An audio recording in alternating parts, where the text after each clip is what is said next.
Teniški navdušenci, lep pozdrav v projektu Teniško aktivni. Moje ime je Robi Cokan in sem trener v Cokan Tennis Academy.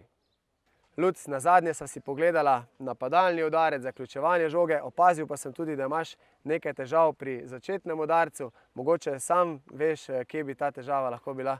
Ja, Robi, meni se zdi, da največja težava je tu v moji pentlji, da ne povežem dosti svojega udarca. Dobro, tudi zato imam pripravljenih nekaj vaj, pa si jih bomo danes pogledala. Takole, za servis imam pripravljene 3 vaje za izboljšanje pentlje. Pri Lucu sem tudi opazil, da ko pospešuje, začne ustavljati lopar, zato da bi pridobil več kontrole, ampak v bistvu na ta način kontrolo izgubljamo. In če imamo mi tekočo pentljo, pridobimo kontrolo, in če imamo tukaj hitrejši lopar, to pridobimo. Prva vaja. Luc, boš zagrabil lopar samo z 2 prstoma in boš naredil celotno pentljo samo tako, da držiš lopar z 2 prstoma. Zelo narahlo, da lopar zaniha, tako in kar povezano. Ja, mimo leve noge, tako in nazaj. Ja, čim bolj povezano in mehko. Tako, čutiš to mehkobo? Ja. Ja, in bolj naj lopar zaniha. In z njemu tudi telo. Tukaj tudi telo lepo niha, ker moramo biti mehki. To se ne da početi na trdo.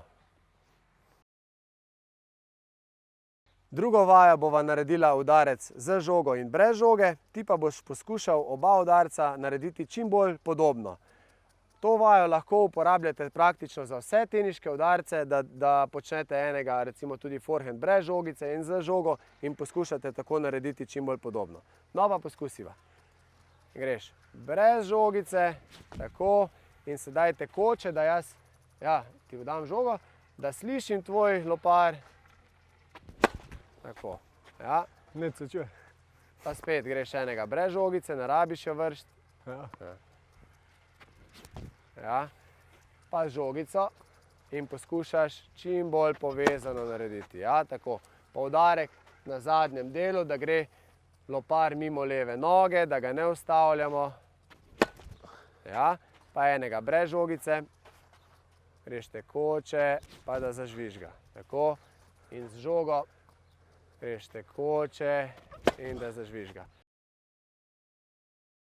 Tako, v tretji vaji ti bom jaz podal 5 žogic, ti pa jih boš poskušal eno za drugo čim hitreje odservirati, s tem, da ne razmišljaš, ali narediš prestop ali kaj, ampak samo serviraš. Tukaj bova pridobivala hitrost zopet v pentlji, tekočnost, pospešek. Ja, in greva. Odserviraš, pa druga žoga, ja, in samo gor. Tako, pentlja gre, ja, in mimo noge. Zdaj si ustavil, ne ustavljava. Takole, Luc, naredila sva vse 3 vaje za bolj tekoč servis. Videl sem izjemen napredek. Kakšen občutek imaš ti? Ja, tudi meni se zdi, da gre žogica zelo hitreje. Rama me manj boli, in če tole prenesem na igro, mislim, da se te bo nasprotniki bali, da bodo asi padali. Tako je. Tako, zabijajte ase tudi vi, poskusite te vaje, ostanite v projektu Teniško aktivni, igrajte tenis, ker je to nekaj najlepšega, kar lahko počnete za svoje zdravje, in upam, da se srečamo kje na teniškem igrišču. Lep pozdrav!